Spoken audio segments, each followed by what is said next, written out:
ஆண்டவராக இயேசு கிறிஸ்து நாமம் மகிமைப்படட்டும். விசேஷமாக 3 days ஸ்பெஷல் ப்ரேயர் ஒரு காரியத்தை எப்படி துவங்குவது என்கிற காரியத்தை குறித்து நம்ம தியானித்து கொண்டிருக்கிறோம். முதல் நாள் கொடுத்த தேவனுடைய வார்த்தை அநேகருக்கு பிரயோஜனமாக இருந்தது என்று நான் நம்புகிறேன். விசுவாசிங்கள், ஆண்டவரால் கூடாத காரியம் ஒன்றுமில்லை. நான் கொடுக்கிற செய்திகள் ஒருவேளை உங்களுக்கு எச்சரிப்பாக இருக்குமானால் நீங்கள் அதை விட்டு வெளியே வரும்போது நிச்சயமாக அதனுடைய ஆசீர்வாதத்தை நீங்கள் காண்பீங்க. அதனால் ஆண்டவர் நினச்சார்னா எப்போ வேணாலும் ஒரு மனுஷனை தூக்க முடியும். எவ்வளோ தூரத்தில் போனவனையும் ஆண்டவர் கொண்டு வந்து நிறுத்த முடியும். அதனால் நம்பிக்கையோடு இந்த வார்த்தைகளை நாம் கேட்போம். ஆண்டவர் பெரிய அற்புதங்களை கர்த்தர் செய்வாராக. ஆமென். நம்ம ஒரே ஒரு பாடலை பாடி நான் நேரடியாக செய்திக்கு நேராய் கடந்து போகிறதற்கு நான் ஆசைப்படுகிறேன்.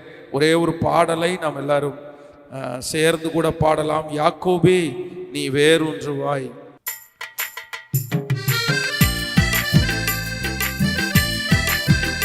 ஹல்லேலூயா.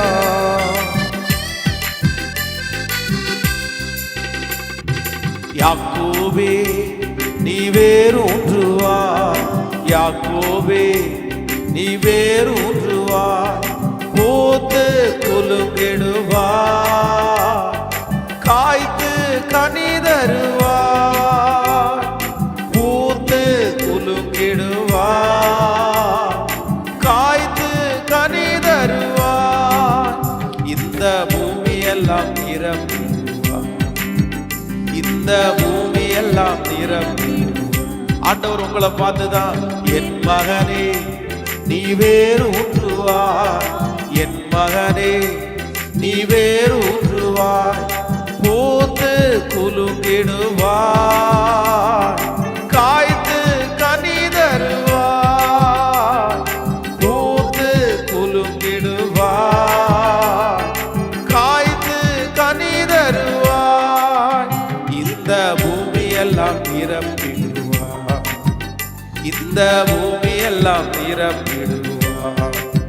நானே காப்பாற்றுவேன், நாள்தோறும் உனக்கு நான் நீர் பாய்ச்சுவேன், இரவும் பகலும் காத்து கொள்ளுவேன், எவரும் தீங்கிழைக்கிறதற்கு விடவே மாட்டேன் என்று வாக்கு கொடுத்த தெய்வம் நம்மளை கைவிட்டு விடுவாரோ? நம்பிக்கையோடு அந்த சரணத்தை பாடுவோம். நானே காப்பாற்றுவேன், நாள்தோறும் நீர் பாய்ச்சுவேன்,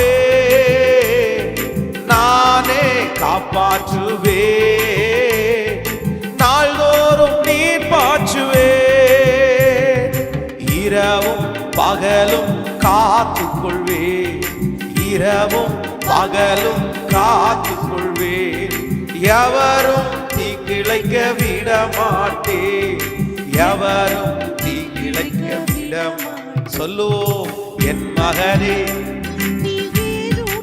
ஓ என் மகனே நீ வேரூன்றுவாய், பூத்து குலுங்கிடுவாய், காய்த்து கனி தருவாய், பூத்து குலுங்கிடுவாய், காய்த்து கனி தருவாய், இந்த பூமியெல்லாம் நிரம்பி, அந்த காலம் சீக்கிரமாய் பூமியெல்லாம் நிரம்பிடுவாய்.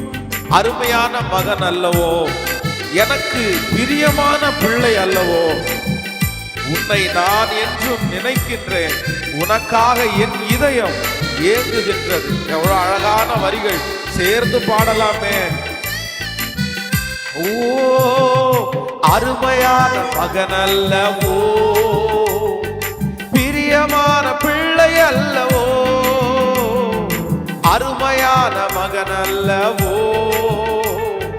பிரியமான பிள்ளை அல்லவோ, உன்னை நான் என்றும் நினைக்கின்றேன், உன்னை அவர் என்றும் நினைக்கின்றார், உனக்காக என் இதயம் ஏங்குகின்றது, உனக்காக என் இதயம் ஏங்குகின்றது. சொல்லுவோம், என் மகனே நீ வேரூன்றுவாய், என் மகனே நீ வேரூன்றுவாய், பூத்து குலுங்கிடுவாய், காய்த்து கனி தருவாய்,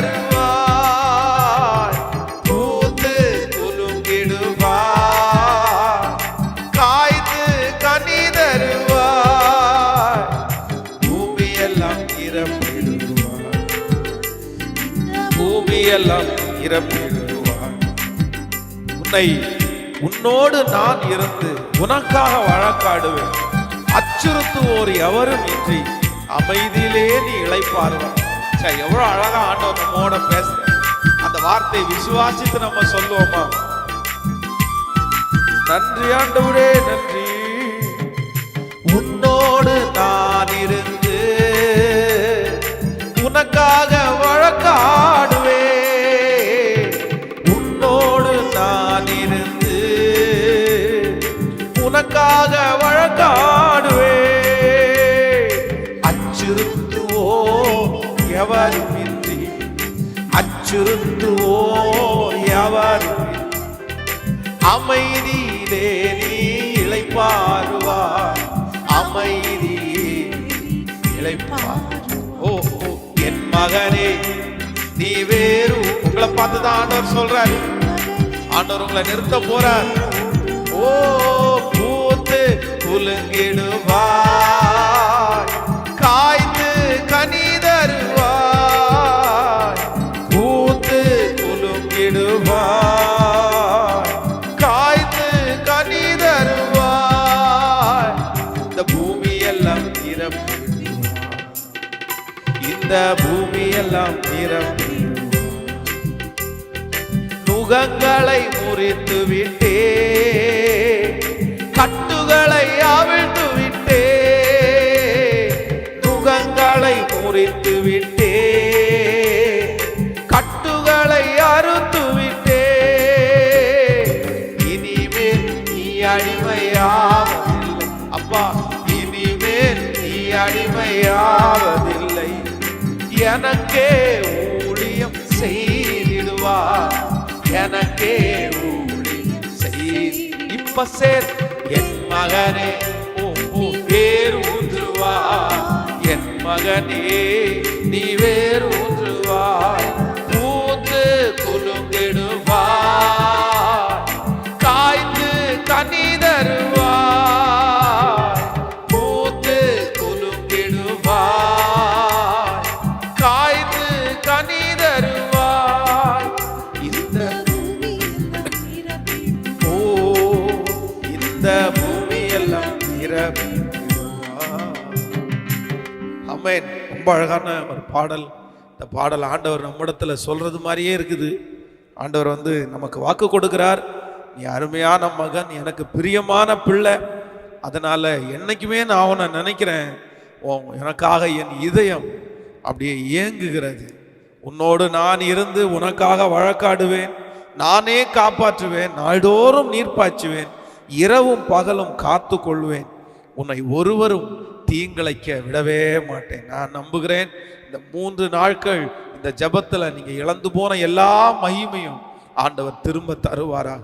இதுவரையிலும் நீங்கள் துவங்கி தோல்வி அடைந்த அநேக காரியங்களை ஆண்டவர் வெற்றியாய் மாற்றுவாராக. இனி நீங்கள் ஆரம்பிக்கிறதை நீங்கள் முடிப்பீர்கள். இனி நீங்கள் ஆரம்பிக்கிறதை வெற்றியாய் கொண்டு செல்லுவீர்கள்.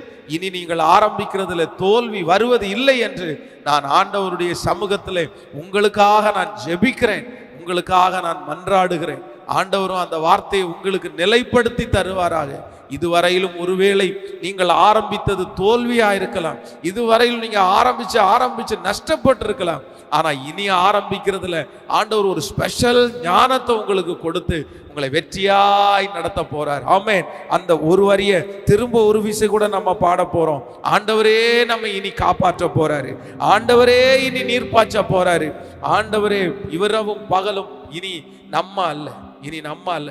இதுவரைக்கும் உங்க பிரயாசம், இதுவரைக்கும் உங்க பணம், இதுவரைக்கும் உங்க பாதுகாப்பு, அதுல சோர்ந்து போய் வந்திருக்கிற ஆண்டவருடைய பிள்ளையை இனி கர்த்தரே அதை செய்வாராக. கரங்களை தட்டி அந்த வரியை சேர்ந்து பாடுவோம். ஹல்லேலூயா. நன்றி நன்றி ஆண்டவரே, நன்றி. நானே காப்பாற்றுவே, நாள்தோறும் நீர் பாய்ச்சுவே. நானே காப்பாற்றுவே, நாள்தோறும் நீர் பாய்ச்சுவே. இரவும் பகலும் காத்துக் கொள்வேன், இரவும் பகலும் காத்துக் கொள்வேன். எவரும் தீங்கிழைக்க விட மாட்டேன், எவரும் தீங்கிழைக்க விட. ஓஹோ, என் மகனே நீ வேரூன்றுவாய், என் மகனே நீ வேரூன்றுவாய், பூத்து குலுங்கிடுவாய், காய்த்து கனி தருவாய், பூத்து குலுங்கிடுவாய், காய்த்து கனி தருவாய். இந்த பூமியெல்லாம் நிரப்பி, ஓ இந்த பூமியெல்லாம் நிரப்பிடுவார். ஆமென். ஸ்தோத்திரம். ஆண்டவர் உங்களை ஆசீர்வதிப்பார். இந்த இரண்டாவது நாளில் உங்களை திரும்பமாக நான் வாழ்த்தி நான் வரவேற்கிறேன். நாம் நேரடியாக செய்திக்கு நேராய் நாம் கடந்து போகிறோம். ஒரு தேவனுடைய பிள்ளை ஒரு காரியத்தை ஆரம்பிக்கும் போது, துவங்கும் போது நீங்கள் எப்படி துவங்க வேண்டும், உங்களுடைய வாழ்க்கையில் இருக்கிற சில முக்கியமான காரியங்கள், அதனுடைய துவக்கம் எப்படி இருக்க வேண்டும் என்கிறதை குறித்து ஆண்டவர் நம்மோடு கூட பேசிக்கொண்டே இருக்கிறார். முதல் நாளிலே உங்களோடு கூட நம்மோடு கூட ஆண்டவர் பேசினார். முதல் நாளிலே ஒரு தேவனுடைய பிள்ளை ஒரு காரியத்தை துவங்கும் போது அதை அற்பமாக, சிறிதிலிருந்து ரொம்ப பெருசா பகட்டா எல்லாருடைய கண்ணையும் உறுத்துறது போல இல்லாம ரொம்ப ஆரம்பத்துல எப்படி ஆரம்பிக்கணும் அப்படின்னா அது அற்பமான ஆரம்பமாய் தான் இருக்க வேண்டும் என்று ஆண்டவர் எதிர்பார்க்கிறார். சில நேரத்துல ஆண்டவர் உங்களை காத்திருக்க வைத்து 15 ஆண்டுகள் 10 ஆண்டுகள் காத்திருக்க வைத்து ஒரு பெரிய பதவி, ஒரு பெரிய உயர்வு, யோசேப்பை போல ஆண்டவரே சில நேரத்துல கூட கொடுப்பார். அப்படி கூட இருக்கிறது. ஆனால் நீங்கள் ஒரு காரியத்தை ஆரம்பிக்கும் போது, எனக்கு பணம் இருந்தால் தான் ஆரம்பிப்பேன், எனக்கு வசதி இருந்தால் தான் ஆரம்பிப்பேன், எனக்கு ஒரு பெரிய ஷோரூமா இருந்தால் தான் ஆரம்பிப்பேன், நான் இப்படி இல்லைன்னா நான் ஆரம்பிக்க முடியாது அப்படின்னு நீங்க சொல்லாம ஆரம்பம் சிறிதாய் அற்பமாய் நீங்கள் ஆரம்பிப்பீர்களே ஆனால் உங்க முடிவில் ஒரு பெரிய சம்பூர்ணத்தை பார்ப்பீர்கள் என்று கடந்த நாட்களிலே ஆண்டவர் நம்மோடு கூட மிக தெளிவாக ஆச்சரியமாய் ஆண்டவர் நம்மோடு கூட பேசினார். இந்த இரண்டாவது நாளிலே ஆண்டவருடைய பிள்ளைகளே, ஒரு தேவனுடைய பிள்ளை ஒரு காரியத்தை ஆரம்பிக்கும் போது, அது குடும்ப வாழ்க்கையாக இருக்கலாம், அது ஒரு தொழிலா இருக்கலாம், அது ஒரு வீடு கட்டுகிற வேலையா இருக்கலாம், எக்ஸெட்ரா எதுவாய் வேண்டும் என்றாலும் இருக்கலாம். அந்த காரியத்தை ஒரு தேவனுடைய பிள்ளை ஆரம்பிக்கும் போது இரண்டாவது மிக தேவையான ஒன்றை குறித்து இன்றைக்கு நம்ம தியானிக்க போகிறோம். வேதத்துல ஒரு வசனத்தை நம்ம எடுத்துக்கொள்ளலாம். நெகேமியாவின் புஸ்தகத்தை எடுத்துக்கொள்ளுங்கள். நெகேமியாவின் புஸ்தகத்துல 1ஆம் அதிகாரத்திலே 2வது வசனத்தை நம்ம வாசிக்க போகிறோம். நெகேமியா 1ஆம் அதிகாரம் 2வது வசனம். என் சகோதரரில் ஒருவனாகிய அனனியாவும் வேறு சில மனுஷரும் யூதாவிலிருந்து வந்தார்கள். அவர்களிடத்தில் நான் சிறையிருப்பில் மீண்டு தப்பின யூதர்களின் செய்தியையும் எருசலேமின் செய்தியையும் விசாரித்தேன். இப்போ 3-4 வாசிக்கலாம். அதற்கு அவர்கள், சிறையிருப்பிலே மீந்தி இருக்கிறவர்கள் அந்த தேசத்திலே மகா தீங்கையும் நிந்தையும் அனுபவிக்கிறார்கள். எருசலேமின் அலங்கம் இடிபட்டதும் அதன் வாசல்கள் அக்னியினால் சுட்டரிக்கப்பட்டதுமாய் கிடக்கிறது என்றார்கள். இந்த வார்த்தைகளை கேட்டபோது நான் உட்கார்ந்து அழுது சில நாளாய் துக்கித்து உபவாசித்து மன்றாடி பரலோகத்தின் தேவனை நோக்கி, பரலோகத்தின் தேவனாகிய கர்த்தாவே, உம்மில் அன்பு கூர்ந்து உம்முடைய கற்பனைகளை கைக்கொள்ளுகிறவர்களுக்கு உடன்படிக்கையும் கிருபையும் காக்கிற மகத்துவமும் பயங்கரமுமான தேவனே. ஆண்டவருடைய பிள்ளைகளே, இந்த இடத்திலே இந்த நெகேமியாவை குறித்து வேதம் நமக்கு மிக அழகாக சொல்லுகிறது. இந்த நெகேமியாவினுடைய வாழ்க்கையிலே இவனுடைய கையிலே ஒரு பெரிய பதவி, இல்லைனால் ஒரு பெரிய வேலை இவனுடைய கையிலே கொடுக்கப்பட்டிருக்கிறது. இடிந்து போன அலங்கத்தை, இடிந்து போன மதில் சுவர்களை அவன் கட்டக்கூடிய ஒரு பெரிய பொறுப்பு அவனுடைய கையிலே வரப்போகிறது. இப்போ அவனுடைய சகோதரர்கள் அவனிடத்துல சொல்லுகிறார்கள், இந்த மாதிரி அலங்கம் இடிஞ்சு கிடக்குது, இருக்கிற ஜனங்கள் எல்லாம் ரொம்ப கஷ்டப்படுறாங்க, அந்த செய்தி செய்தியை கேட்ட உடனே இவனுக்கு தன்னுடைய ஜனங்கள் அப்படி இருக்கிறார்கள் என்று கேள்விப்பட்ட உடனே அவனுடைய இருதயம் அப்படியே துடிக்குது. ஆண்டவரே அப்படின்னு தேவ சமூகத்தில் உட்காருகிறார். ஆண்டவருடைய பிள்ளைகளே, இந்த நெகேமியாவின் புஸ்தகம் ஒரு தேவனுடைய பிள்ளையினுடைய வாழ்க்கையிலே ஒரு பெரிய காரியங்களை செய்ய நினைக்கிற எல்லாருமே இந்த நெகேமியாவின் புத்தகத்தை 100 விசையாவது படிக்கணும். ஒரு கட்டடத்தை கட்ட நினைக்கிறவங்க, ஒரு திருச்சபையை கட்ட நினைக்கிறவங்க, ஒரு குடும்ப வாழ்க்கையை கட்ட நினைக்கிறவங்க இந்த நெகேமியாவின் புத்தகத்தை 100 விசையாவது வாசிக்கணும். உண்மையிலே இந்த நெகேமியாவின் புத்தகத்தை நீங்கள் வாசிக்கும் போது இந்த தொழில் ஆரம்பிக்கிறவர்களுக்கு, பிசினஸ் மேனுக்கு இந்த நெகேமியாவின் புஸ்தகத்துல நிறைய ஆன்சர் கிடைக்கும். இவன் நடத்தினது, இவனுக்கு வந்த பிரச்சனைகள், இவனுக்கு வந்த பொறாமையின் மனிதர்கள், இவன் எப்படி அதை மேற்கொண்டான், எப்படி தாண்டினா, அழகா எழுதப்பட்டிருக்கும். ஆனா இவனுடைய கையிலேயே ஒரு பெரிய வேலைக்காக இவன் ஆயத்தமாகும் போது வேதம் சொல்லுது, அவன் ஃபர்ஸ்ட் செஞ்சது என்னன்னா, பரலோகத்தின் தேவனை நோக்கி ஜெபம் பண்ணி, பரலோகத்தின் தேவனை நோக்கி ஜெபம் பண்ணி, பரலோகத்தின் தேவனாகிய கர்த்தாவே என்று ஜெபித்து ஆரம்பிக்கிறான். இந்த இடத்துல மட்டும் இல்ல, நீங்க 2ஆம் அதிகாரத்துல நீங்கள் வருவீர்களே ஆனால் 2ஆம் அதிகாரம் 2வது வசனம் 4வது வசனம் வரைக்கும், அப்பொழுது ராஜா என்னை பார்த்து, நீ துக்கமாய் இருக்கிறது என்ன? உனக்கு வியாதி இல்லையே, இது மனதின் துக்கமே ஒழிய வேறு ஒன்றும் அல்ல என்றார். அப்பொழுது நான் மிகவும் பயந்து ராஜாவை நோக்கி, ராஜாவே, என்றென்றைக்கும் வாழ்க, என் பிதா கல்லறைகள் இருக்கும் ஸ்தலமாகிய நகரம் பாழானதும் அதன் வாசல்கள் அக்கினியினால் சுட்டரிக்கப்பட்டதுமாய் கிடக்கும் போது நான் துக்க முகத்தோடு இராதிருப்பது எப்படி என்றேன். 4வது வசனம் ரொம்ப இம்பார்ட்டன்ட். அப்பொழுது ராஜா என்னை பார்த்து, நீ கேட்கிற காரியம் என்ன என்றான். அப்பொழுது நான் பரலோகத்தின் தேவனை நோக்கி ஜெபம் பண்ணி, கவனிங்க எல்லாரும், நம்ம கவனமாய் நீங்கள் கவனிக்க வேண்டும். இந்த நெகேமியாவை குறித்து வேதம் சொல்லுகிறது, இவனிடத்திலே அந்த செய்தி வந்த உடனே இவன் ரொம்ப துக்கமுகமா இருக்கிறான். இவன் ராஜாவுக்கு பானபாத்திரக்காரனா இருக்கிறான். அந்த ராஜாவுக்கு பானபாத்திரக்காரனா இருக்கும்போது வேதம் சொல்லுது, இதுக்கு முன்னாடி ராஜாவுக்கு முன்பாக அவன் துக்கமுகமா இருந்ததே இல்லையாமா. இப்போதான் ஃபர்ஸ்ட் டைமா அவருக்கு முன்பாக துக்கமுகமா இருக்கிறார். உடனே ராஜா கேட்கிறாரு, என்னப்பா நீ துக்கமா இருக்கிற? இது உன்னுடைய மனசுல துக்கமே இல்லாம வேற எதுவும் இல்ல, என்னாச்சு உனக்குன்னு சொல்லும் போது, இந்த மாதிரி என்னுடைய தேசம் அழிஞ்சிட்டு இருக்குது, என் ஜனங்கள் எல்லாம் கஷ்டப்பட்டுட்டு இருக்கிறாங்க, மதில் சுவர் இடிந்து கிடக்கிறது, யாரு வேணாலும் உள்ள வந்து எங்க ஜனங்களை கஷ்டப்படுத்துறாங்க அப்படின்னு சொல்லும் போது ராஜா அவனை பார்த்து கேட்கிறார், சரிப்பா நீ என்ன சொல்ல வர? உன்னுடைய விண்ணப்பம் என்ன? உன்னுடைய தேவை என்ன? நான் உனக்கு என்ன செய்யணும் அப்படின்னு அவர் கேட்கும்போது, அந்த கேப்ல அவருக்கு பதில் சொல்லுகிற அந்த கேப்ல வேதம் சொல்லுது இந்த நெகேமியாவை குறித்து, அப்பொழுது நான் பரலோகத்தின் தேவனை நோக்கி ஜெபம் பண்ணி ராஜாவை பார்த்து. சோ ராஜாவுக்கு பதில் சொல்றதற்கு முன்னாடி கூட இவன் ஜெபம் பண்ணிட்டு, எசப்பா அப்படின்னு ஜெபம் பண்ணிட்டு இவன் பதில் சொல்றான். அவனுடைய காரியம் ஜெயமாய் முடிந்தது. என் அன்பு கர்த்தருடைய பிள்ளைகளே, இந்த சத்தத்தை கேட்கிற அன்பு தேவனுடைய பிள்ளைகளே, உங்கள் வாழ்க்கையிலே ஒரு காரியத்தை ஆரம்பிக்கிறதற்கு முன்பாக 2வது உங்களுக்கு என்ன தேவை என்று சொன்னால், இந்த ஜெப வாழ்க்கை என்பது மிக அவசியம்.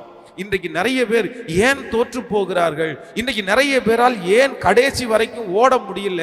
இன்னைக்கு நிறைய பேர் ஏன் ஆண்டவருடைய சித்தம் இல்லாம நடக்கிறாங்க அப்படின்னா, ஒரு காரியத்தை துவங்கும் போது நிறைய பேர் ஜெபிக்கிறதே இல்லை. பொதுவாக பழைய பரிசுத்தவான்கள் எல்லாம் நமக்கு கற்றுக் கொடுத்தது என்ன அப்படின்னா, ஒரு பென்சில் வாங்கினா கூட ஜெபம் பண்ணிட்டு வாங்கணும்னு சொல்லுவாங்க. ஒரு பேனா வாங்கும்போது கூட ஜெபம் பண்ணிட்டு வாங்குங்க. ஒரு துணி எடுக்க போகும்போது ஜெபம் பண்ணிட்டு போங்க. வெளியே கிளம்பும் போது ஜெபம் பண்ணிட்டு போங்க. எல்லாவற்றிலையும் உங்களுக்கு ஜெபம் இருக்க வேண்டும். அதான் ஒரு பரிசுத்தவான் சொல்லும்போது ரொம்ப அழகாய் சொல்லுகிறார், உன்னுடைய துவக்கம் ஜெபமாய் இருக்குமானால் உன்னுடைய முடிவு, உன்னுடைய முடிவு ஜெயமாகத்தான் இருக்கும் அப்படின்னு எழுதுறாரு. உங்களுடைய துவக்கம் ஜெபமாய் இருக்குமே ஆனால் உங்களுடைய முடிவு ஜெயமாகத்தான் இருக்கும் என்று சொல்லுகிறார். அப்போ இன்றைக்கு நிறைய பேர் ஜெயிக்காம இருக்கிறதுக்கு வேற எதுவுமே காரணம் இல்லை. ஆரம்பிக்கும் போது யாரோ ஒருத்தர் அவசரப்படுத்துறத பார்த்து, இல்லைன்னா காரியங்கள் ஏதோ கைகூடி வருகிறத பார்த்த உடனே எதையுமே யோசிக்க மாட்டாங்க. நமக்கு பிடிச்சது மாதிரி இருக்குதா, அவ்வளவுதான் இறங்கிடலாம், செஞ்சிடலாம். அப்புறம் செஞ்சதுக்கு பிறகு நிறைய பேர் ஜெபம் பண்ணுவாங்க. அதான் எனக்கு இது பேசும்போதே ஒரு ரொம்ப காமெடியான ஒன்று ஞாபகம் வருது. இந்த பைபிள் காலேஜ் ஸ்டூடெண்ட் இதை பார்த்தீங்க அப்படின்னா எல்லாருமே சாப்பாடு எடுத்து வச்சுட்டு அந்த சாப்பாடுக்கு ஜெபம் பண்ணணும். அப்போ திடீர்னு இந்த பசியினுடைய கொடுமை தாங்க முடியாமல் போட்டு உட்காந்து 2 வாய் எடுத்து வாயில் போட்டுருவாங்க பாருங்களேன். அப்புறம் லீடரை ஆரம்பிப்பார், ப்ரேயர் அப்படின்னு ஆரம்பிக்கும் போது என் பக்கத்தில் இருக்கிற ஒருத்தன் ஜெபம் பண்ணுவான், ஆண்டவரே உள்ள போன சாப்பாட்டுக்காக ஸ்தோத்திரம் ஆண்டவரே அப்படின்வான். உள்ள போன சாப்பாட்டுக்காக ஸ்தோத்திரம் ஆண்டவரே, அது தெரியாம சாப்பிட்டேன் அப்படின்னு. அப்போ நிறைய பேர் இதைத்தான் கடைபிடிக்கிறாங்க. என்ன செய்வாங்க அப்படின்னா ஆரம்பத்துல ஜெபம் பண்ண மாட்டாங்க. அது எல்லாம் பிரச்சனையா வரும்போது இனி ஆரம்பிச்சுட்டேன் ஆண்டவரே, என்ன பண்றது ஆண்டவரே. ஆனா ஒன்று, நம்முடைய ஆண்டவரை பொறுத்த அளவில் அதுல ரொம்ப நீதி உள்ளவர். ஆண்டவர் நம்மளை தேடணும். சரி, ஆரம்பத்துல தேடல, பரவாயில்ல, இந்த மாதிரி சூழ்நிலை, இந்த மாதிரி பிரச்சனை வரும்போதாவது என்னை தேடு என்று சொல்லுகிறவர் தான் கர்த்தர். ஆண்டவர் அப்படிதான். அப்போ ஒன்று நினைத்துக் கொள்ளுங்கள், ஆண்டவருடைய பிள்ளைகளே, நீங்கள் ஒரு காரியத்தை துவங்கும் போது சும்மா ஒரு 2 நிமிஷம் ஜெபம் இல்ல. சிலர் என்ன நினைக்காங்கன்னா, பாஸ்டர் நான் ஜெபம் பண்ணி ஆண்டவருடைய சித்தத்தை கேட்கறதுக்குள்ள அந்த பொருள் என்ன விட்டு போயிடுச்சுன்னா, அந்த வாய்ப்பு என்ன விட்டு போயிடுச்சுன்னா, அந்த இடம் என்ன விட்டு போயிடுச்சுன்னா, அந்த மனுஷன் என்ன விட்டு போயிடுச்சுன்னா, ஒன்று ஆண்டவருடைய பிள்ளைகள் மறந்து விடாதிருங்கள். உங்களுக்காக ஆண்டவர் ஒரு இடத்தை, உங்களுக்காக ஆண்டவர் ஒரு தொழில் கூடத்தை, உங்களுக்காக ஒரு நபரை ஆண்டவர் ஏற்படுத்தி இருப்பாரே ஆனால் நீங்க அதற்காக கவலைப்பட வேண்டிய அவசியமே இல்லை. எத்தனை டிமாண்ட் இருந்தாலும், எத்தனை மனிதர்கள் பார்த்தாலும், அது உங்களுக்குன்னு கர்த்தர் அப்படியே வைத்து இருக்கிறதற்கு வல்லவரா இருக்கிறார். அது போகாது, அது உங்களுக்கு தான் கிடைக்கும், இன்னொருத்தருக்கு கிடைக்காது. நீங்க அதற்காக அவசரப்பட வேண்டிய அவசியம் இல்லவே இல்லை, அவசரப்பட வேண்டியதில்லை. அப்போ நிறைய பேர் என்ன நினைக்கிறாங்கன்னா, ஜெபம் பண்றதுக்கெல்லாம் டைம் இல்லை, பார்க்கறதுக்கெல்லாம் டைம் இல்லை, டப்பு டப்புன்னு முடிச்சுட்டு போயிட்டே இருங்க அப்படின்னுவாங்க. இல்லை இல்லை, ஆண்டவருடைய பிள்ளைகளே மிக கவனமாயிருங்கள். இந்த நெகேமியாவை குறித்து, இவன் அலங்கத்தை கட்டி முடித்தான், அதனுடைய திறப்புகளை எல்லாம் அடைத்தான், எத்தனையோ ஏளனமான பேச்சுகள். நீங்கள் 4ஆம் அதிகாரத்தை வாசிப்பீர்களே ஆனால் 4ஆம் அதிகாரத்துல 4வது வசனத்தை வாசிக்கும் போது, எங்கள் தேவனே நாங்கள் அவமதிக்கப்படுகிறதை கேட்டு அவர்கள் நிந்திக்கிற நிந்தையை அவர்கள் தலையின் மேல் திருப்பி அவர்களை சிறையிருப்பின் தேசத்திலே சூறைக்கு ஒப்பு கொடும் என்று சொல்கிறார். கவனிங்க, 3வது வசனத்தை நீங்க வாசிக்கும் போது, அப்பொழுது அம்மோனியனாகிய தொபியா அவர்கள் பக்கத்தில் நின்று, அவர்கள் கட்டினாலும் என்ன, ஒரு நரி ஏறி போனால் அவர்களுடைய கல் மதில் இடிந்து போகும் என்றார். இப்போ அவனுக்கு விரோதமாய் ரொம்ப அசிங்கமாய் பேசுறாங்க, அவனை ரொம்ப குறைவாய் பேசுறாங்க, அவங்க கட்டட்டும் இடிஞ்சு விழும் அப்படின்னு எல்லாம் ரொம்ப ஏளனமாய் பேசும்போது கூட வேதம் சொல்லுது, நெகேமியா ஜெபம் பண்ணா. ஆண்டவரே இப்படி ஏளனமா பேசுறாங்களே. நீங்கள் 6ஆம் அதிகாரம் 14வது வசனத்தை வாசிப்பீர்களானால், 6ஆம் அதிகாரம் 14வது வசனத்தை, என் தேவனே, தொபியாவும் சன்பல்லாத்தும் செய்த இந்த செய்கைக்கு தக்கதாக நீ அவர்களையும் நோவாத்தியால் என்னும் தீர்க்கதரிசியானவர்களையும் எனக்கு பயம் உண்டாக்க பார்த்த மற்ற தீர்க்கதரிசிகளையும் நினைத்து கொள்ளும். இப்போ இந்த நெகேமியாவை பயப்படுத்துறாங்க, நெகேமியாவை தடுக்கிறாங்க, நெகேமியாவை ஏளனமாய் பேசுகிறார்கள், நெகேமியாவை பயமுறுத்துகிறார்கள். ஆனால் வேதம் சொல்லுகிறது, எல்லாவற்றிலும் இந்த நெகேமியா செய்தது ஒன்னே ஒண்ணுதான், ஜெபம் மட்டும்தாங்க பண்ணான், ஜெபம் மட்டும்தாங்க பண்ணான். அந்த ஜெபம் அவனுக்கு ஒரு மிகப்பெரிய வெற்றியை கொண்டு வந்து சேர்த்தது. என் அன்பு தேவனுடைய பிள்ளைகளை, இதுவரையிலும் உங்களுடைய வாழ்க்கையில ஒருவேளை ஒரு காரியத்தை ஆரம்பிக்கும் போது நீங்கள் ஜெபிக்காமல் ஆரம்பித்திருப்பீர்கள், திருப்தியா ஜெபிக்காம ஆரம்பிச்சிருப்பீங்க, யாரோ சொல்லுகிறதற்காக ஆரம்பிச்சிருப்பீங்க, இல்லைன்னா அவசரப்பட்டு அது போயிருமோன்றதற்காக நீங்க ஆரம்பிச்சிருவீங்க. ஆனா இந்த செய்தியை கேட்டதற்கு பிறகு உங்களை மிக அன்போடு நான் கேட்கிறேன், ப்ளீஸ் தயவு செய்து உங்களுடைய காரியங்களை ஆரம்பிக்கிறதற்கு முன்பாக ஆண்டவருடைய சமூகத்தில் உட்கார்ந்து ஜெபியுங்கள். ஆண்டவரே, இந்த காரியம் உங்களுக்கு சித்தமா? இது நீர் எங்களுக்கு கைகூடி வர பண்ணுகிறதா? இதுல உம்முடைய நோக்கம் என்ன ஆண்டவரே? நீர் என்ன நினைத்திருக்கிறீர்? அப்படி ஜெபிப்பீர்களே ஆனால் பெரிய ஜெயத்தை கர்த்தர் கொடுக்கிறதற்கு வல்லவரா இருக்கிறார். ஆமென் சொல்லுங்கள். ஒரு விசை நான் அதான் மனிதர்களை பாருங்க, ஆண்டவருடைய பிள்ளைங்க சில நேரத்தில் செய்கிற தவறுகளை பாருங்க. ஒரு நாள் நான் ஆலயத்தில் ஒரு 12 மணிக்கு நான் ஜெபம் பண்ணிட்டு இருக்கிறேன். நம்முடைய ஆலயத்தினுடைய ஆப்போசிட்டில் அந்த கல்யாண மண்டபம் இருக்குது. அந்த கல்யாண மண்டபத்திலேருந்து ஒரு 12 மணிக்கு ஒருத்தர் ஓடி வர்றாரு. ஓடி என் பக்கத்தில் பாஸ்டர் பாஸ்டர் பாஸ்டர் ஃப்ரீயாக இருக்கீங்களா அப்படின்னு கேட்டார். என்ன சொல்லுங்க அப்படின்னு. ஒரே ஒரு நிமிஷம் பாஸ்டர், ஒரு 5 நிமிஷம் அப்படியே என் கூட இந்த மண்டபத்தில் ஜெபம் பண்ணிட்டு போங்க அப்படின்னாரு. நான் சொன்னேன், மண்டபத்தில் எதுக்காக ஜெபம் பண்ணணும்னு கேட்டேன். மண்டபத்தில் பார்த்தீங்க அப்படின்னா பெரிய கூட்டம் நின்றுட்டு இருக்குது. அப்போதான் அவர் சொல்றாரு, என் மகளுக்கு நிச்சயதார்த்தம். என் மகளுக்கு நிச்சயதார்த்தத்துக்கு எப்போ கூப்பிடுறாரு தெரியுமா? மாப்பிள்ளை வந்தாச்சு, பொண்ணு வந்தாச்சு, சொந்தக்காரங்க வந்துட்டாங்க, சாப்பாடு ரெடி பண்ணியாச்சு, மண்டபம் புக் பண்ணியாச்சு, எல்லாமே முடிச்சு இப்போ யோசிக்கிறாங்க, ஐயோ ஒன்னே ஒன்று மட்டும் குறையுதே, ஜெபம் பண்றதுக்கு மட்டும் ஒரு ஆள் குறையுதே. அவங்க பாஸ்டர் அவங்க கூப்பிடல போல, நான் ஆப்போசிட்டில் நம்ம சர்ச் இருக்கிறதுனால ஒரு 8 ஜெபம் பண்ணிட்டு போங்க பாஸ்டர்ன்றாங்க. எனக்கு ஒன்றுமே சொல்றதற்கு வழி இல்லை. சரி, ஒரு சந்தோஷமான விஷயம், நம்ம போய் அந்த நேரத்தில் போயிட்டு ஏதாவது சொல்லிட்டு இருந்தா நல்லா இருக்காது அப்படின்றதுக்காக நான் ஸ்ட்ரெயிட்டாக போய் அவங்கள ஆசீர்வதித்து நான் ஜெபம் பண்ணிட்டு கடந்து வந்துவேன்.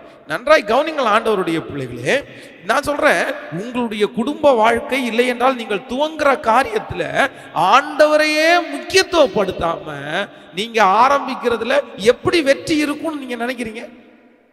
எப்படி வெற்றி இருக்கும்னு நினைக்கிறீங்க? அங்க ஆண்டவருக்கே முக்கியம் இல்லை. பொண்ணு பார்க்கும் போதும் ஆண்டவர் தேவையில்லை, கல்யாணத்து டேட் ஃபிக்ஸ் பண்ணும்போது ஆண்டவர் தேவையில்லை, மண்டபம் ஃபிக்ஸ் பண்ணும்போது ஆண்டவர் தேவையில்லை, சமையல்காரனுக்கு அட்வான்ஸ் கொடுக்கும் போதும் ஆண்டவர் தேவையில்லை. ஆனா நிறைய பேருக்கு அதான் ஆண்டவர் தொட்டு தொட்டு தொட்டு வைக்கிற ஊறுகாய் மாதிரியும் தூக்கி போடுற கருவேப்பிலை மாதிரியும் பயன்படுத்திக்கிறார். அப்படிதான் நிறைய பேர் வைக்கிறாங்க ஆண்டவரை அந்த தேவைக்கு. இல்லை இல்லை இல்லை, நான் அடிக்கடி சொல்லுவேன், எப்பொழுது ஒரு தேவனுடைய பிள்ளையினுடைய வாழ்க்கையில ஆண்டவர் மெயின் மீல்ஸா மாறுறாரோ, எப்பொழுது அந்த மெயின் ஃபுட்டே அவரா மாறுறாரோ, அப்பதாங்க அவங்க வாழ்க்கையில பெரிய வெற்றியை அடைய முடியும். அல்லாவிட்டால் ஒரு தேவனுடைய பிள்ளை வெற்றியை பார்க்கவே முடியாது. இந்த நேரத்தில் தேவ சமூகத்தில் ஆண்டவரோடு கூட இணைந்து என் வார்த்தையை ஆண்டவருடைய பிள்ளைகள், இதே தவிர நீங்கள் இதற்கு முன்பாக ஒருவேளை செய்திருப்பீர்கள். நீங்க தெரியாம கூட செஞ்சிருக்கலாம். ஆனா நான் சொல்றேன், அந்த காரியத்துல நீங்கள் உண்மையா இருப்பீர்களே ஆனால், நீங்கள் ஜபத்தோடு அந்த காரியத்தை நீங்கள் ஆரம்பிப்பீர்களே ஆனால், நீங்கள் இதுவரைக்கும் ஒருவேளை அப்படிப்பட்ட சூழ்நிலையில இருக்கலாம், இதுவரையிலையும் ஆண்டவரை நீங்கள் முக்கியத்துவப்படுத்தாம கூட இருக்கலாம், இதுவரையிலும் நீங்க ஜெபிக்காம நிறைய தோற்று கூட போயிருக்கலாம். ஆனா இந்த சத்தியத்தை கேட்டதற்கு பிற்பாடாவது இனி எந்த காரியத்தை நான் செஞ்சாலும், எந்த காரியத்தை துவங்கினாலும் நான் ஜெபம் பண்ணி ரொம்ப நேரம் ஜெபம் பண்ணி மனசுக்கு ஒரு நல்ல திருப்தி, சரி கர்த்தர் ஜெபம் பண்ண, இப்போ நீங்க இறங்கி போங்க, நான் நம்புறேன், நிச்சயமா நம்புறேன், அந்த காரியத்துல பெரிய வெற்றியை ஆண்டவர் உங்களுக்கு கொடுக்காம இருக்கவே மாட்டார். நிச்சயம் வெற்றியை கொடுப்பார். அது எந்த காரியமா இருந்தாலும் சரி. இன்றைக்கு நான் ஒரு தீர்மானம் எடுக்கிறேன். இன்றைக்கு ஆண்டவருடைய சமூகத்துல நான் கேட்கிறேன், என்னன்னா, ஆண்டவரே நான் ஒன்றை செய்ய விரும்புகிறேன், என்னுடைய காரியத்தினுடைய துவக்கத்துல நான் ஜெபித்து நான் ஆரம்பிப்பேன். நீங்கள் ஆபிரகாமுக்கும் லோத்துக்கும் இருந்த ஒரு மிகப்பெரிய வித்தியாசத்தை குறித்து வேதம் சொல்லுகிறது. அந்த சோதோம் கொமோரா பட்டணத்திலே, இங்க நீங்க சோதோம் கொமோரா பட்டணத்திலே அழிக்கும்படியாக தூதர்கள் ஆபிரகாமிடத்திலும் போகிறார்கள், லோத்தினிடத்திலும் போகிறார்கள். ஆனா ஆபிரகாமிடத்துல போகும்போது ஆபிரகாம் என்ன செய்வார் அப்படின்னா, அந்த தூதர்கள் போனதுக்கு அப்புறம் கர்த்தர் சமூகத்துல நின்று ஜெபம் பண்ணிட்டே இருப்பாரு.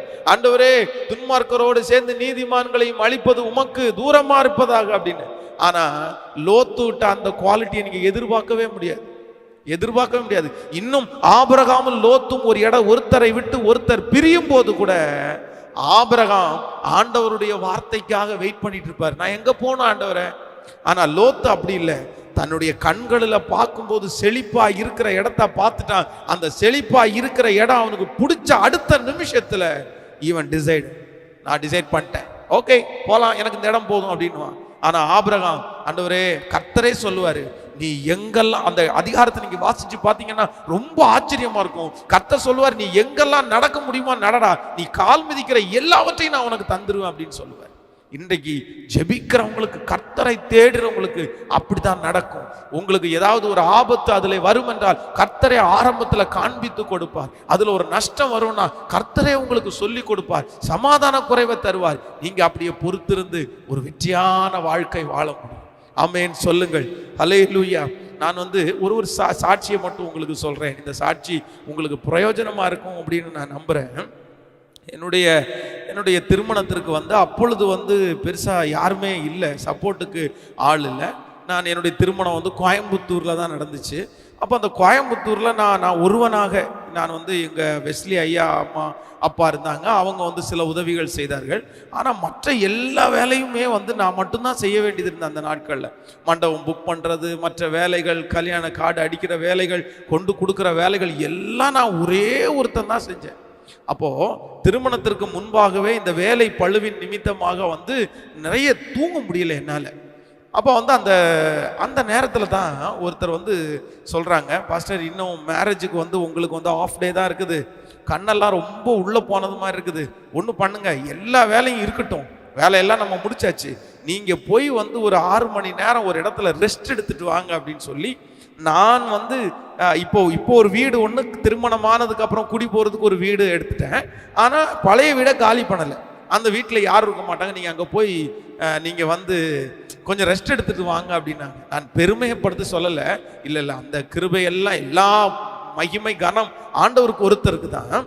ஆனால் அந்த நேரத்தில் உண்மையிலே நான் அந்த நாட்களில் போய் அந்த இடத்துல தூங்குறதுக்கு டைம் கொடுக்கல. அப்படியே ஆண்டுடைய சமூகத்தில் முழங்கால் படிட்டு திருமணத்தினுடைய ஒவ்வொரு காரியத்திற்காக நான் ஜெபம் பண்ணேன்.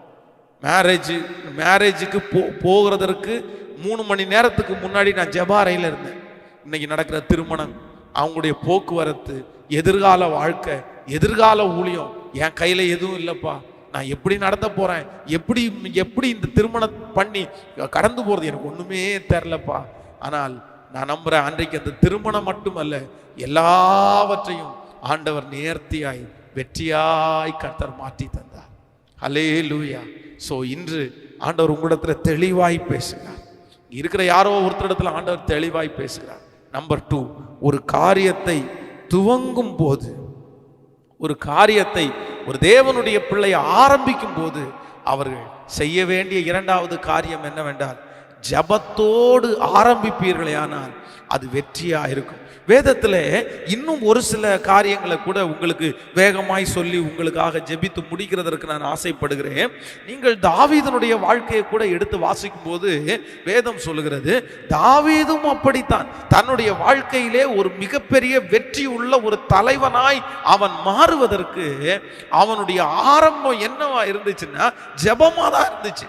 ராஜாவாய் அவனை கர்த்தர் ஈசாயினுடைய வீட்டிலே தாவீதை மட்டும் தெரிந்து கொள்றதற்கு காரணம், அவனுடைய அப்பா அவனை செலக்ட் பண்ணல, அவங்க அம்மா செலக்ட் பண்ணல, அவனுடைய சகோதரர்கள் செலக்ட் பண்ணல, சாமுவேல் தீர்க்கதரிசி செலக்ட் பண்ணல.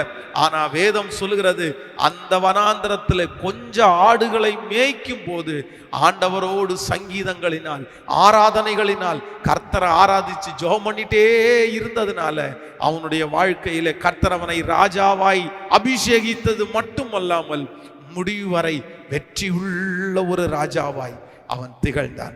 நீங்கள் இன்னொரு வசனத்தை நீங்கள் வாசிக்க முடியும். 1 நாளாகமம் நீங்கள் எடுத்துக்கொள்ளுங்கள். 1 நாளாகமம் புஸ்தகத்திலே 4ஆம் அதிகாரத்தை நாம் எடுப்போமே ஆனால் 1 நாளாகமம் 4ஆம் அதிகாரம் 9வது வசனம் 10வது வசனம். யாபேஸ் தன் சகோதரரை பார்க்கிலும் கனம் பெற்றவனாயிருந்தான். அவன் தாய் தான் துக்கத்தோடே அவனை பெற்றேன் என்று சொல்லி அவனுக்கு யாபேஸ் என்று பெயரிட்டாள். யாபேஸ் இஸ்ரவேலின் தேவனை நோக்கி, தேவரீர் என்னை ஆசீர்வதித்து என் எல்லையை பெரிதாக்கி உமது கரம் என்னோடு இருந்து தீங்கு என்னை துக்கப்படுத்தாதபடி அதற்கு என்னை விலக்கி காத்தருளும் என்று வேண்டிக் கொண்டான். அவன் வேண்டிக் கொண்டதை தேவன் அவனுக்கு அருளினார். ஆண்டவருடைய பிள்ளைகளே, இந்த இடத்துல ரொம்ப அழகாய் ஒரு வசனம் சொல்கிறது. யாபேசை குறித்து உங்கள் எல்லாருக்கும் தெரியும் என்று நினைக்கிறேன். யாபேசை அவனுடைய தாய் பெற்றெடுக்கும் போது எப்படி பெற்றெடுத்தாங்களாமா?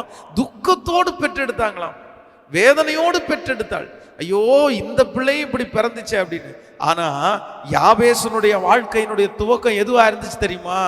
அவனுடைய தாய் தன்னை துக்கத்தோடு பெற்றெடுத்தாலும் இஸ்ரவேலின் தேவனாகிய கர்த்தரை நோக்கி, தேவனே உம்முடைய கரம், தேவரீர் என்னை ஆசீர்வதித்து என் எல்லையை பெரிதாக்கி உமது கரம் என்னோடு கூட இருக்குமே. ஆனால் ஜபத்தோடு ஆரம்பித்த யாபேசனுடைய வாழ்க்கையை குறித்து வேதம் சொல்கிறது, அவன் சகோதரர்களை பார்க்கிலும் அவன் கனம் பெற்றவனாயிருந்தான். இன்றைக்கு தீர்க்க தரிசனமான ஒரு வார்த்தை சொல்லுகிறேன். உங்கள் சொந்தங்கள், உங்களுடைய நண்பர்கள், உங்களுடைய சகோதரர்கள் நடுவிலே நீங்கள் குறைந்து போய் காணப்படுகிறீர்களோ, உங்கள் தாய் தகப்பன் உங்களை பெற்றதை நினைத்து அவர்கள் வருத்தத்தோடு பேசிக் கொண்டிருக்கிறார்களோ, நீங்கள் காரியங்களை கர்த்தர் சமூகத்தில் ஜெபித்து ஆரம்பிக்கும் போது நான் நம்புறேன், ஆண்டவர் உங்க சகோதரர்களை பார்க்கலாம் உங்களை வெற்றி சிறக்க பண்ணுவார்.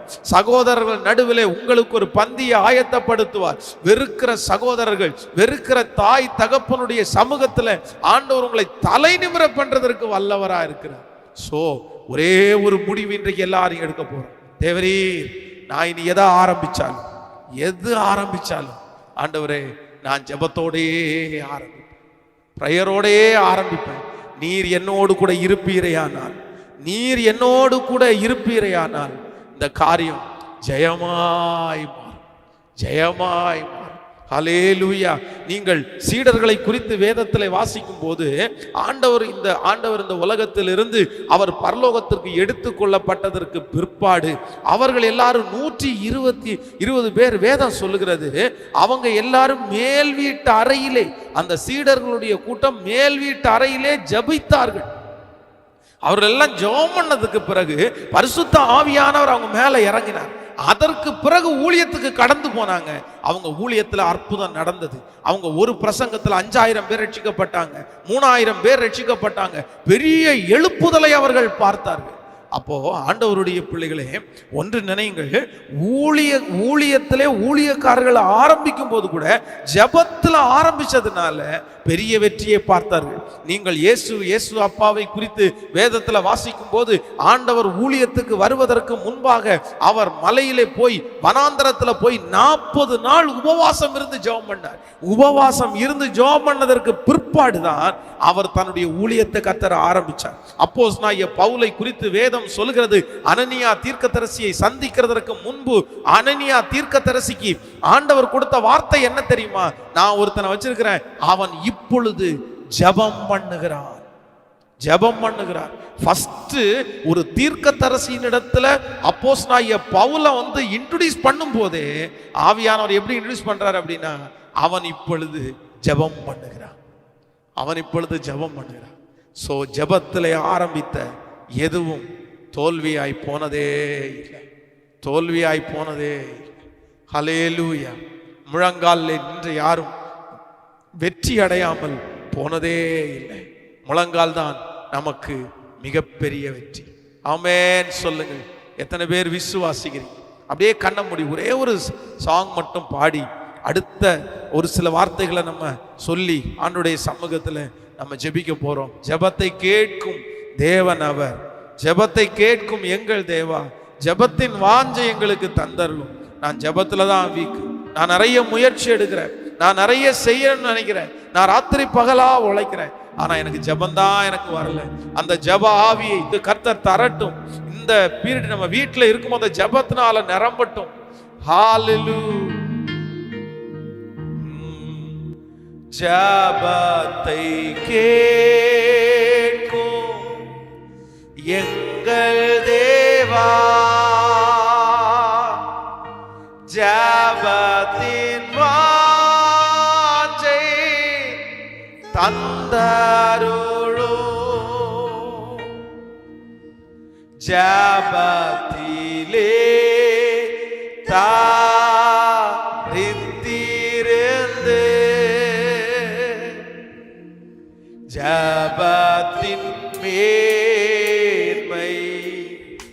காண செய்யும்.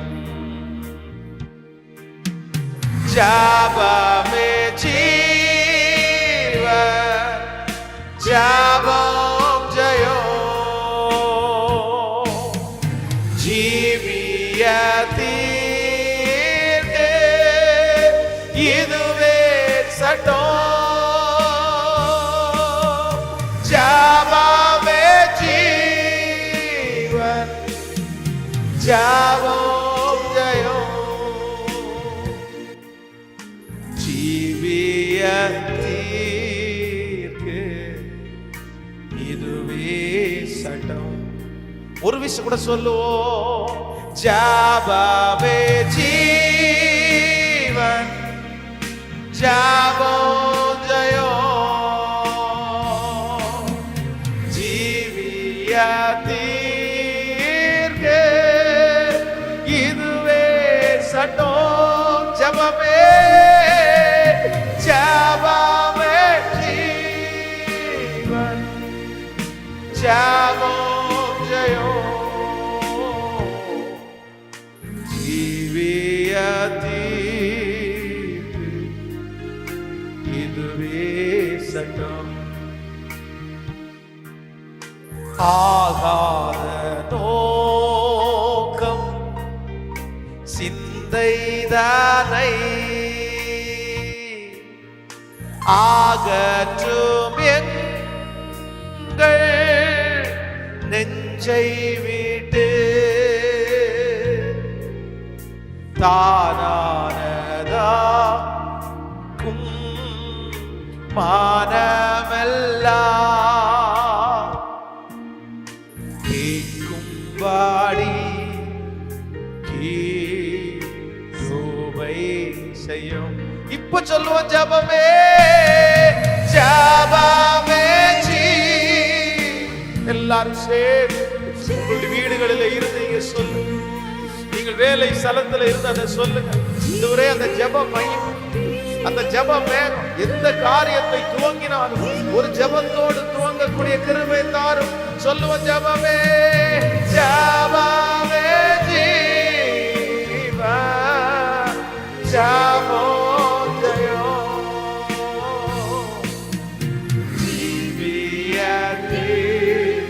எல்லாருடைய வீடுகளும் எல்லாருடைய இருதயம் அந்த ஜபத்தினால நிரம்பட்டு. ஜபமே ஜபமே ஜீவன், ஜபம் ஜெயம். ஜீவியத்திற்கு இதுவே சட்டம். ஜீவியத்திற்கு இதுவே சட்டம். அன்பு தேவனுடைய பிள்ளைகளே, உடைய வாழ்க்கையில எத்தனையோ சாட்சிகள் சொல்ல முடியும். ஜெபம் பண்ணி துவங்கினது, ஜெபம் பண்ணி ஆரம்பிச்சது. எத்தனையோ பேர் இது முடிக்க முடியாதுன்னு சொன்னா கூட ஜெபத்தில் ஆரம்பிச்சதை வெற்றியாய் முடிக்கிறதற்கு ஆண்டவர் பலன் தந்தார். வெற்றியாய் முடிக்க ஆண்டவர் பலன் தந்தார். இன்னைக்கு நமக்கு நடந்து கொண்டிருக்கிற இந்த தேவாலயம் ஒரு மிகப்பெரிய சாட்சி. இதற்கு முன்பாக இருந்த இடத்திலிருந்து அந்த இடத்தை காலி பண்ணணும்னு சொல்ற ஒரு பெரிய சூழ்நிலை வரும்போது எங்கேயுமே இடம் கிடைக்காம, அப்போ அந்த வாடகை இடம் யாருமே கொடுக்க மாட்டேன்ட்டார். அந்த நேரத்தில் தான் 20வது சங்கீதத்தை முழங்கால் படியிட்டு, ஆபத்து நாளிலே கர்த்தர் உமது ஜெபத்தை கேட்பாரா, யாக்கோபின் தேவனுடைய நாமம் உமக்கு உயர்ந்த அடைக்கலமாவதா. பல மணி நேரங்கள் முழங்கால்ல நின்று ஜெபம் பண்ணி திரும்பி வந்து இந்த இடத்தை கேட்டோம். ஆண்டவர் வாக்கியம் பண்ணினார். ஆண்டவர் திருச்சபையை ஆசீர்வதித்தார். இந்த திருச்சபையை இந்த இடத்துல கர்த்தர் நிலைப்படுத்தி வைத்துட்டே இருக்கிறார். அதனால தான் பரிசுத்தவான்கள் சொல்லுவாங்கல்ல, மூளையினால முடியாதது முழங்காலால. இன்னைக்கு இருக்கிற யங் ஜெனரேஷன்ஸுக்கு கூட, வாலிப தம்பிகளுக்கு தங்கச்சிகளுக்கு கூட சொல்லுவேன், மகன் நீ எல்லாத்துலேயும் மோதி பார்த்துட்ட, நீ எல்லாத்துலேயும் மோதி பார்த்து தோல்வி அடைஞ்சிருக்கலாம்.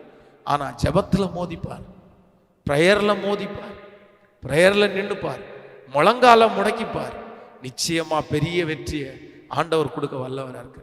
உதாரணத்துக்கு ஒன்று சொல்றேன். பொதுவாக உங்களுக்கு நிறைய பேருக்கு இந்த சாவி எல்லாம் மறந்து வைக்கிற பழக்கம் இருக்கும் பாருங்களேன். எங்கேயோ ஒரு இடத்துல சாவி வச்சிருப்பீங்க, வச்சு தேடி தேடி தேடி தேடி பார்ப்பீங்க, அந்த சாவி கிடைக்காது. உடனே ஒரு சின்ன ஜெபம், குட்டி ஜெபம், ஏசப்பா சாவி எங்கே இருக்குன்னு தெரியல, ஏசப்பா நீங்கள் எங்களுக்கு காமிச்சு கொடுங்க அப்படின்னு சொல்லி ஜெபம் பண்ணுற அடுத்த 2-3 நிமிஷத்துக்குள்ளே கண்டுபிடிச்சிருங்க பாருங்க நிறைய பேர். உங்களுக்கு எத்தனை பேருக்கு அனுபவம் இருக்குன்னு தெரியல, எனக்கு நிறையவே அனுபவம் இருக்குது. ஒன்றும் இல்லை, நிறைய அந்த மாதிரி என்ன தொலைஞ்சு போய் தேடிட்டு இருந்தாலும் அந்த நிமிஷம் 2 நிமிஷம் ஒரு ஜெபம், ஆண்டவரே இந்த மாதிரி கிடைக்கும், உடனே பார்த்தா கிடைக்கும். ஆச்சரியமா இருக்கும். அப்போ இந்த சின்ன சின்ன சாவி தொலைஞ்சதுக்கே ஆண்டவர் காமிச்சு கொடுக்குறாருன்னா நம்ம வாழ்க்கையில ஜெபம் ஒரு ஆதாரமா இருக்கட்டும். ஸோ நம்பர் 2, இன்றைக்கு ஆண்டவர் நம்மோடு கூட பேசின ஒரு வார்த்தை, ஒரு தேவனுடைய பிள்ளை ஒன்றை ஆரம்பிக்கும் போது நீங்க எப்படி ஆரம்பிக்கணும்னா, ஜெபத் எவ்வளவு பேர் உங்களை வேணும்னாலும் உங்களை பிரஸ் பண்ணி உந்தி தள்ளலாம். உங்களுக்கு வாய்ப்புகள் அப்படியே முன்னாடி நிக்கலாம். அவ்வளவுதான், இந்த வாய்ப்பு போச்சுன்னா இன்னைக்கு கிடைக்காதுன்ற அளவுக்கு நிக்கலாம். வாசல் திறந்தே இருக்கலாம். பாஸ்டர் 10 நிமிஷம் லேட் ஆனா கூட அவ்வளவுதான் பாஸ்டர். இல்ல இல்ல இல்ல இல்ல, எந்த சூழ்நிலை வந்தாலும் ஜெபம் பண்ணாம ஒரு காரியத்துல கை வைக்காது. ஜெபிக்காம, அப்படி ஜெபிக்காம போறது போட்டு விட்டுருங்க, அது வேண்டாம் நமக்கு, அது நல்லா ஆசீர்வாதமா இருக்காது, விட்டுருங்க. ஜெபிச்ச ஆரம்பிங்க. உங்க கரம் மட்டும் இல்ல, உங்களோட கர்த்தர் கரம் இருக்கும். கர்த்தர் கரம் இனி அதை செய்யுங்க. ஆண்டவர் உங்க பிசினஸ் ஆசீர்வதிப்பார், உங்க குடும்ப வாழ்க்கையை ஆசீர்வதிப்பார். நீங்க எதை, ஒருவேளை இந்த ஜெபத்தை கேட்கிற நிறைய பேர், பாஸ்டர் இந்த காரியத்தை நான் ஜெபிச்சு தான் ஆரம்பிச்சேன், நான் உபவாசம் இருந்து ஜெபம் பண்ணி தான் ஆரம்பிச்சேன், அடையாளத்தோடு தான் ஆரம்பிச்சேன், ஆனா பெரிய தோல்வியை பார்த்துட்டேனே, நஷ்டத்தை பார்த்துட்டேன். நான் சொல்றேன், நீங்க சோர்ந்து போகாதீங்க. அந்த சோதனை, அந்த பிரச்சனை, அந்த குறைவு உங்களை அழிக்கிறதுக்காக வரல. நீங்க ஜெபிச்சு ஆரம்பிப்பீர்களே ஆனால் அந்த காரியத்துல கர்த்தர் ஏதோ ஒன்ன கற்றுக் கொடுக்கிறாரு, வெற்றியை கொடுப்பார். நீங்க தொடர்ந்து ஜெபம் பண்ணி முன்னேறுங்க. அந்த பலனை ஆண்டவரே உங்களுக்கு தர வல்லவரா இருக்கிறார். ஆமென் சொல்லு. இந்த ஜெபத்துல இருக்கிற நிறைய பேர் நீங்க சாட்சி சொல்லுவீங்க. நீங்க எத்தனையோ பேர் நீங்க ஜெபம் பண்ணி அற்புதத்தை பெற்றுக்கொண்டீங்கல்ல, இன்னைக்கு திரும்பி பாருங்க, நீங்க ஜெபிச்சு பெற்றுக்கொண்டது எல்லாம் உங்களுக்கு நல்லா தானே இருக்குது. நீங்க ஜெபம் பண்ணாம பெற்றுக்கொண்டதுக்கும் ஜெபிச்சு பெற்றுக்கொண்டதுக்கும் வித்தியாசம் இருக்கா இல்லையா? நீங்களே நினைச்சு பாருங்க, எத்தனை வித்தியாசம் இருக்குது. உண்மைதான் பாஸ்டர், நான் ஜெபம் பண்ணி பெற்றுக்கொண்டதுக்கும் ஜெபிக்காம பெற்றுக்கொண்டதுக்கும் பெரிய வித்தியாசம். நான் ஜெபிச்சு பெற்றுக்கொண்ட ஒவ்வொன்றும் இன்னைக்கும் எனக்கு நல்லா இருக்கு பாஸ்டர், இன்னைக்கும் நல்லா இருக்குது. அப்போ நம்ம ஜெபிக்காம இருக்கலாம். ஒரே அந்த ஜெபம் மேகம் என்ன மூடட்டும் ஆண்டவர், அந்த ஜெப பிரசனை என்ன மூடட்டும் ஆண்டவர். உங்க எல்லாருக்காக நான் ஜெபிக்க போறேன். நீங்க வீடுகளில் அப்படியே முழங்கால்கள் முடிந்தால் முழங்கால் படிடுங்க, இல்ல வேலை செய்து கொண்டே நீங்கள் ஆண்டவருடைய சமூகத்தில் ஜெபித்து கொண்டே இருங்க. ஹல்லேலூயா. இந்த ஜெபமேக என்ன மூடட்டும் ஆண்டவரே. ஆண்டவரே, இனி நான் எதை செஞ்சாலும், இனி நான் எதை துவங்கினாலும், ஓ ஜீசஸ், ஜெபித்து தான் நான் துவங்குவேன். ஹல்லேலூயா. ஜெபிச்சே. நன்றி நன்றி நன்றி. ஆகாத நோக்கம் சிந்தைதானை ஆகற்றும் எங்கள் நெஞ்சை விட்டு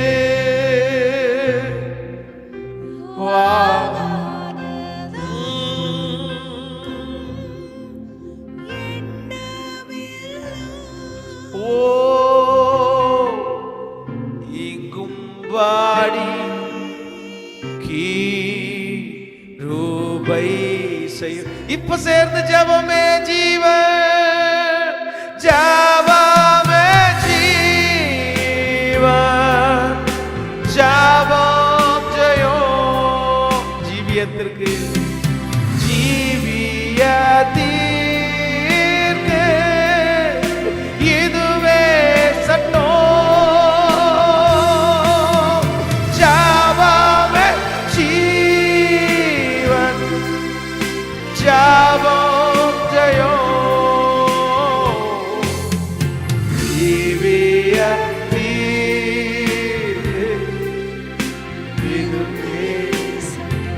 தகப்பனே, தகப்பனே, இந்த நல்ல நேரத்திற்காக நாங்கள் உமக்கு நன்றி செலுத்துகிறோம் அப்பா. நீர் எவ்வளவு நல்லவர், நீர் எத்தனை நல்லவர். ஒரு காரியத்தை துவங்கும் முன் ஜெபிச்சு ஆரம்பிக்கணும்ன்றதை இன்னைக்கு கற்றுக் கொடுத்தீங்க. என் பிள்ளைங்க எத்தனை பேர் காரியங்களை ஆரம்பிக்கும் போது ஆண்டவரே ஜெபிக்காமல் ஆரம்பித்து இன்னைக்கு தோற்று போயிருக்கிறார்கள், நஷ்டப்பட்டிருக்கிறார்கள். மனுஷனை நம்பி நம்பி போய் அப்பா அப்பா வீணாயிட்டாங்களே அப்பா, மனுஷனை நம்பி ஏமாத்திட்டாங்களே அப்பா, மனுஷனை தேடி போய் ஏமாத்திட்டாங்களே அப்பா. இனி அப்படியே அல்ல ராஜா, எந்த காரியத்தை ஆரம்பித்தாலும் உமக்குள்ளே உம்மை நம்பி உங்க சமூகத்துல உட்கார்ந்து ஆரம்பிக்கிறதுக்கு எங்களுக்கு பலன் தருவீராக. யாரெல்லாம் அந்த ஜப ஆவி எனக்கு வேணும்னு கேட்கிறாங்களோ, அந்த ஜப மேகம் எனக்கு வேணும்னு கேட்கிறாங்களோ, அவர்கள் மேல் ஜப பிரசன்னம் கடந்து வரட்டும், ஜப மேகம் கடந்து வரட்டும். இதுவரையிலும் எத்தனையோ அற்புதத்தை பார்த்திருக்காங்களே, அவங்க ஜெபிச்சு எத்தனை அற்புதத்தை பார்த்திருக்கிறாங்கப்பா. நன்றி ஆண்டவரே, நன்றி. உங்க திரு சமூகத்துல ஒப்பு கொடுக்கிறப்பா. இந்த ஊழியத்துல என் கூட சேர்ந்து என்ன தாங்குற, இந்த ஊழியத்துல எனக்கு ரொம்ப ஒத்தாசையா இருக்கிற தம்பிங்களை ஆசீர்வதிங்கப்பா, ஆசீர்வதிங்கப்பா ஆண்டவரே. அவங்களுக்கு இல்லாமையிலும் சிலர் இருக்கிற கொஞ்சத்தை கொடுத்து இந்த ஊழியத்தை தாங்குறவங்க அங்கங்க இருக்கிறாங்கப்பா, பல இடங்களில இருக்கிறாங்கப்பா. அவங்களுக்கு இல்லைன்னாலும் ஊழியத்தை செய்யணும்னு நினைக்கிறாங்கப்பா. அவங்களுக்கு நிறைவான ஒரு பலனை கொடுங்கப்பா. எங்க ஊழியத்தை காணிக்கைகளினால தாங்குகிற ஒவ்வொரு பிள்ளைகளையும் அந்தந்த இடத்துல ஆசீர்வதியும், கூடவே இருப்பீராக. நீர் நடத்தும். இயேசுவின் மூலம் ஜெபம் எடுக்கிறோம் நல்ல பிதாவே. என் ஆத்துமாவே கர்த்தரை ஸ்தோத்திரி, என் முழுவதுமே பரிசுத்த நாமத்தை ஸ்தோத்திரி. என் ஆத்துமாவே கர்த்தரை ஸ்தோத்திரி. கர்த்தர் செய்த சகல உபகாரங்களையும் மறவாது. நம்முடைய ஆண்டவராய் இயேசு கிறிஸ்துவின் கிருபை, பிதாவாகிய தேவனுடைய அன்பு, பரிசுத்த ஆவியானுடைய அந்யோன்ய ஐக்கியம் நம்மரோடும் இன்றும் என்றும் சதா காலம் கூட இருப்பதாக. ஆமேன், ஆமேன்.